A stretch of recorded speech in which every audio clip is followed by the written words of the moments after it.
Hello everyone, I am CocoSpaz1, and welcome to a Star Wars Battlefront showcase. The DLT-19 is a heavy blaster that is one of two blasters that fires the most per minute. It does fair damage at close range, and its only drawback is a lack of optics. It can fire it does, like all blasters, it does tremendous damage up close with a headshot, sometimes getting 3-hit kills. So if you're a player who likes to help your teammates and lay down supporting fire, the DLT-19 is for you.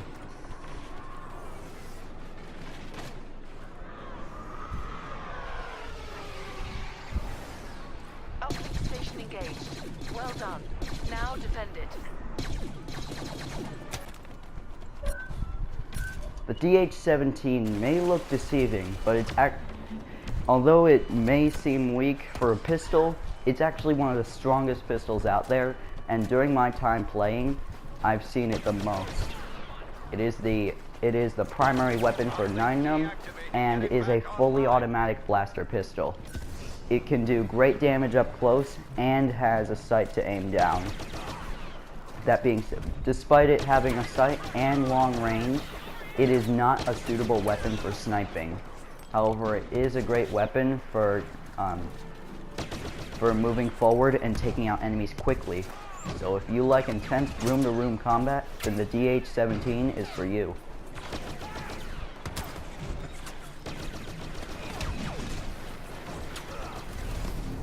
Uplink signal is dead.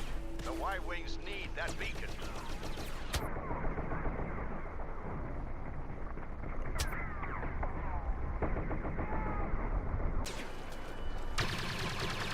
The RT-97C is a heavy blaster that is fully automatic. It is also the second blaster that provides the most rate of fire, at 600 rounds per minute. Assuming that you get each cooling flush, that should be quick. As you can see here, it has a set of optics, and it allows you to pin down enemies from a long range. Again, like the DH-17, it is not a suitable weapon for sniping. Looking for a weapon that can deal long-range damage and still shoot quickly, then take the RT-97C. On sale for only $4.99. Airstrike incoming. Stormtroopers have halted the locking signal. Our bombers need that beacon operational.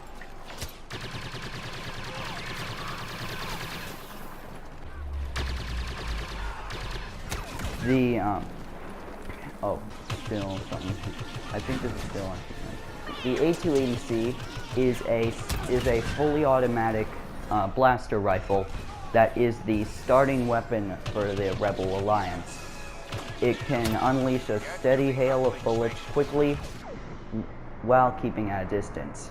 So if you fancy all-around combat, then be sure to carry the A280C into battle with you.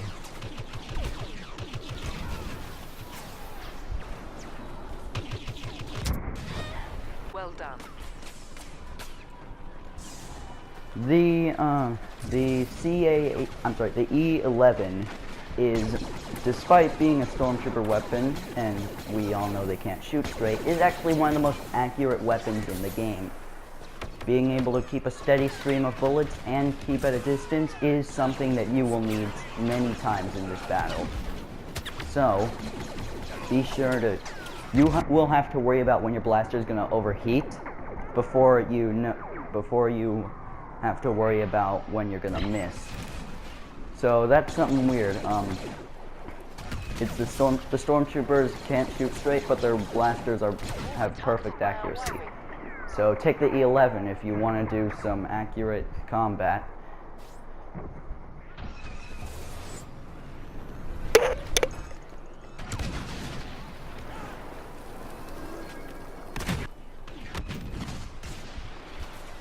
While looks can be deceiving, the CA-87 is actually one of the most one of the highest damaging weapons in the game. It is a shotgun, which means that every pellet will do its own damage. That means that at close range, you will one-shot nearly every enemy you encounter. It is a guarantee. It also can be effective with a focused fire ability, so take the CA-87 for close range room-to-room combat.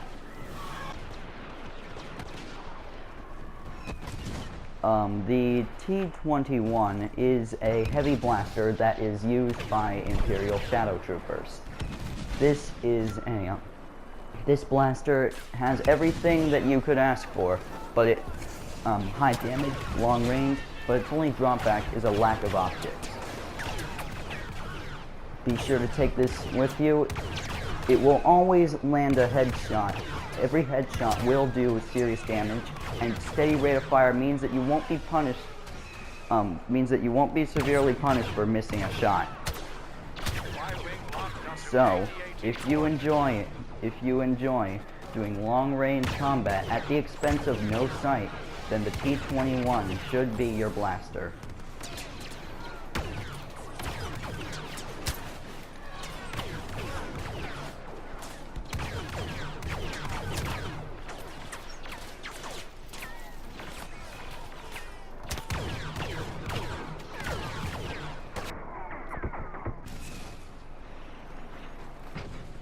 The SE-14C is a blaster that is commonly used throughout the Empire.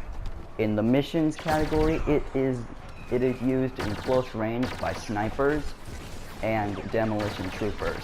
It fires a 5-round burst, and each burst does its fair share of damage. Along with a sight, means that you should take this into battle for close range situations. Landing every shot with a burst will normally result in an instant kill. So take this into battle if you're a good shot. The walker is exposed. Focus all firepower on it.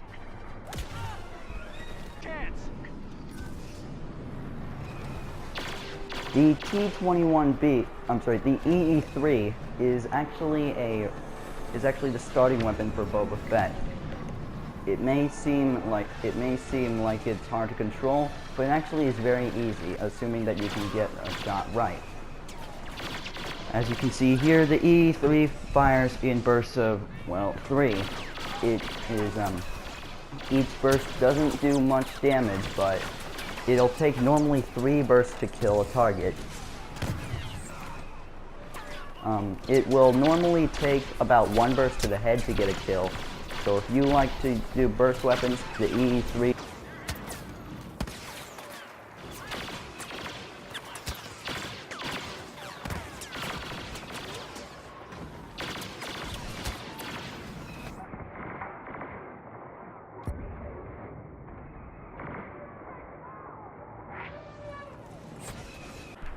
The T-21B, unlike its brother, the T-21, has a scope, which makes people say that it is the first true sniper rifle that you unlock in the game.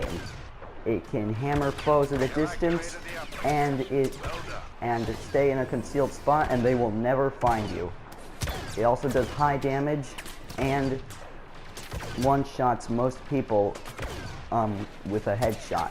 So if you enjoy sniping before a later weapon, then the T-21B is a weapon that you should take.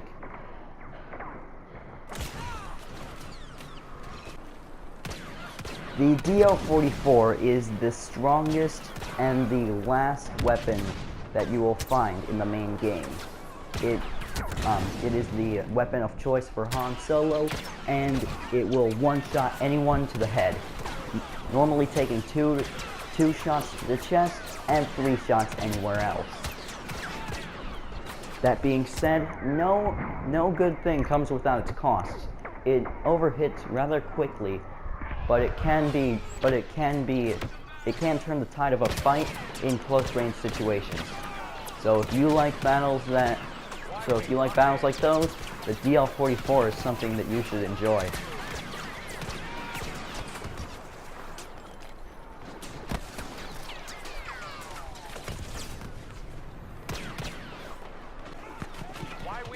The DL-18 is the first weapon in the Outer Rim expansion pack, and in Star Wars Rebels is the weapon of choice for Kanan Jarrus. Apart from the lightsaber. it does substantial damage around short to mid range, and has a aiming animation that is specific to this expansion pack only. So if you like a reference to Call of Duty and aiming like that, well, if you like a reference to Call of Duty and good blasters, then this is a weapon that you will enjoy.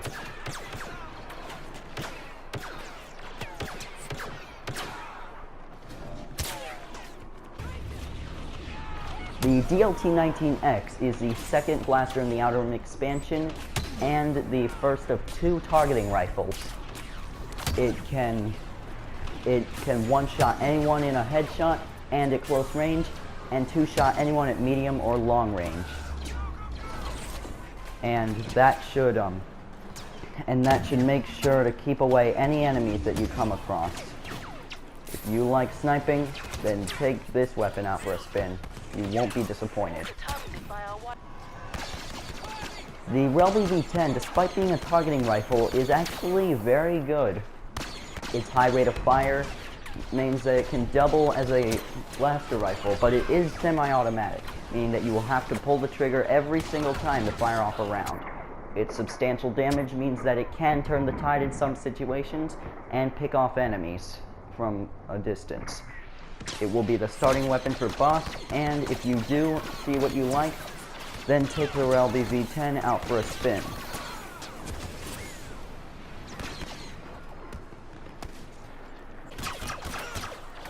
The DT-12 is a blaster pistol that is the 4th and final blaster in the Outer Rim expansion. It is the starting weapon for Greedo, and it also has the aiming animation that's similar to the DL-18.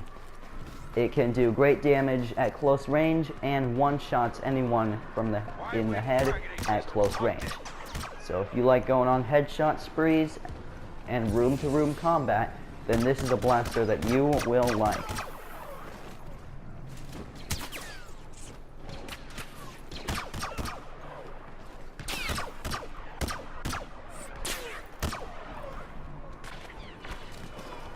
The X8 Night Sniper is the first weapon in the Bespin expansion pack, and is the weapon of choice for Lando Calrissian.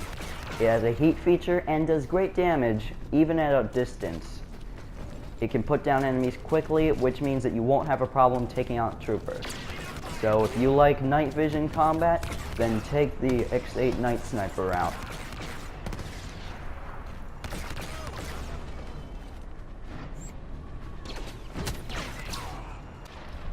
The EE-4 is the second and final of the weapons in the Bespin expansion. It features a burst mode that fires 5 to 7 rounds. I haven't really counted, but each round does its fair share of damage, and close range encounters will always be in your favor. Unless they have the CA-87, you can kill anyone you meet. So that is the end of this showcase. Make sure to like and subscribe for future videos and future showcases.